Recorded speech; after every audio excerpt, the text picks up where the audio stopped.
देखिए, राम मंदिर भावना और आस्था का विषय है।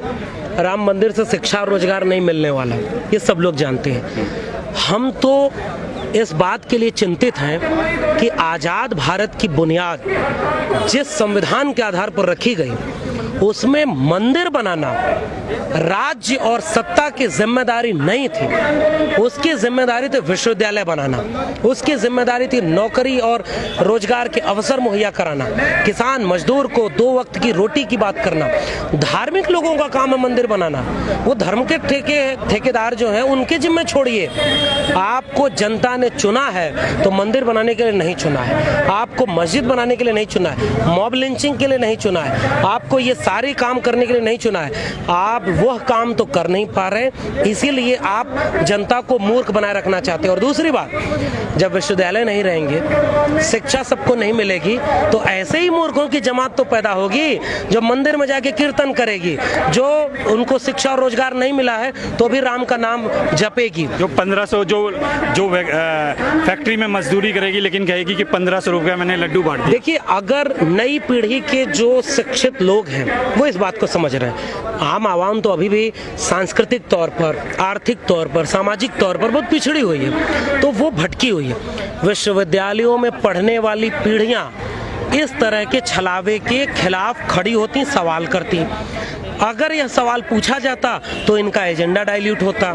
इसीलिए तो विश्वविद्यालयों को बर्बाद किया जा रहा है। एक विश्वविद्यालय में पढ़ने वाला व्यक्ति ना, जब घर अपने बात करता है तो उसके बाप भी उससे पूछते हैं कि डिग्री पूरी हो गई तो नौकरी मिलेगी कि नहीं। क्यों नहीं उसके लोग ये कहते कि जाओ मंदिर बनाओ विश्वविद्यालयों में? क्यों? क्या इस देश की आम आवाम अपने अपने बच्चों को मंदिर बनाने के लिए, मॉब लिंचिंग के लिए भेजने को तैयार है? अगर तैयार है तो विश्वविद्यालयों को बंद करो, हर विश्वविद्यालय एक देवालय बनाओ। अगर नहीं तैयार है, शिक्षा, स्वास्थ्य, रोजगार चाहिए, तो मैं कह रहा हूं मंदिर बहुत जरूरी मुद्दा नहीं है। विश्वविद्यालय बनाओ, हर जिले में एक जेएनयू बनाओ, डीयू बनाओ, हर जिले में सरकारी स्कूल बनाओ। सरकारी स्कूलों को बर्बाद कर दिया, वहाँ पर पब्लिक स्कूल बने हुए हैं। पब्लिक स्कूलों में किनके बच्चे पढ़ते हैं?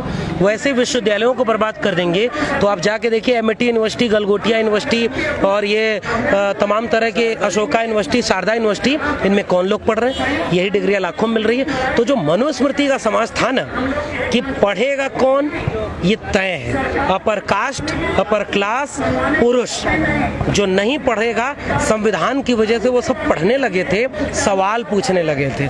इन सवालों से डरने वाले लोग, झूठे जुमलों में फंसाए रखने वाले लोग, उनकी जिम्मेदारी यह थी कि और विश्वविद्यालय बनाते, वो विश्वविद्यालयों को बर्बाद कर रहे हैं। इसीलिए धर्म, जाति, इन सब की चीज़ों में उलझा रहे हैं। जो बाबा काला धन के नाम पर पिछली सरकार में आंदोलन कर रहा था, इस सरकार में वो करोड़ों रुपए अपना मुनाफा बढ़ा चुका है। सैकड़ों फीसदी उसका मुनाफा बढ़ गया स्वदेशी के नाम पर। जो खुद सत्ता की दलाली कर रहा है, जो सत्ता के खिलाफ एक वक्त नहीं पूछ सकता है कि काला धन तुम क्यों नहीं लाए, दोबारा तुमको मौका मिल गया है, उसकी मानसिक विक्षिप्तता ये है कि वह संविधान विरोधी बयान दे रहा है। उस टीवी चैनल पर, बाबा रामदेव पर केंद्र सरकार को बयान देना चाहिए कि क्या वह रामदेव के इस विचार से सहमत है। अगर सहमत है तो अंबेडकर, फूले, पेरियार को घोषित तौर पर ये कहें कि वो देश विरोधी लोग हैं। अगर नहीं सहमत है तो तुरंत FIR करिए रामदेव पर, उस टीवी चैनल पर,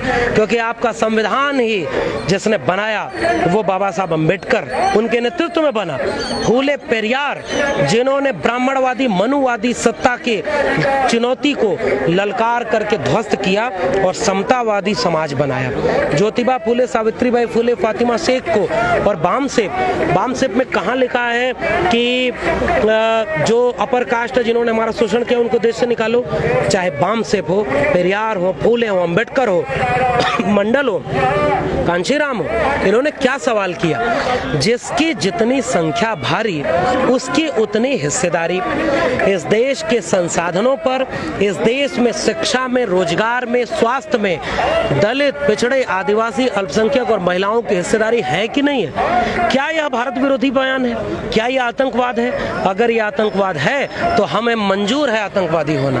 अगर आतंकवाद नहीं है तो केंद्र सरकार तत्काल ये निर्णय ले कि वो बाबा रामदेव और उस टीवी चैनल के ऊपर एफआईआर दर्ज करती है, क्योंकि ये संविधान विरोधी है, ये बहुजन विरोधी है, सामाजिक न्याय विरोधी है। यही बाबा थे जो कहते थे कि काला धन वापस आएगा, जैसे आपने कहा पेट्रोल 30 से 35 रुपए 40 रुपए मिलेगा, तो कैसे लगता है? ये बाबा काला धन वापस लाया होगा तो अपने बिजनेस में लगाया होगा, क्योंकि देश को तो इसने नहीं बताया कि उसका बिजनेस कई गुना बढ़ गया।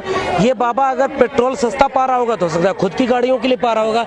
एक बार आम गरीब जनता के बीच जाकर यही बात बोल दो ना, हिम्मत है तो एक बार जाओ, कहो कि अम्बेडकर और फूले पेरियार और ये सारे लोग आतंकवादी हैं। नहीं हिम्मत है। सर एक चीज़ और है, ये बाबा थे जो दुनिया को कहते हैं कि स्वदेशी अपनाओ, स्वदेशी अपनाओ, स्वदेशी अपनाओ, और जब इनके घुटने में कुछ होता है तो ये जर्मनी में जाके उसको अपना इलाज के लिए जाते हैं। देखिए, ये मानसिक रूप से विक्षिप्त लोग हैं।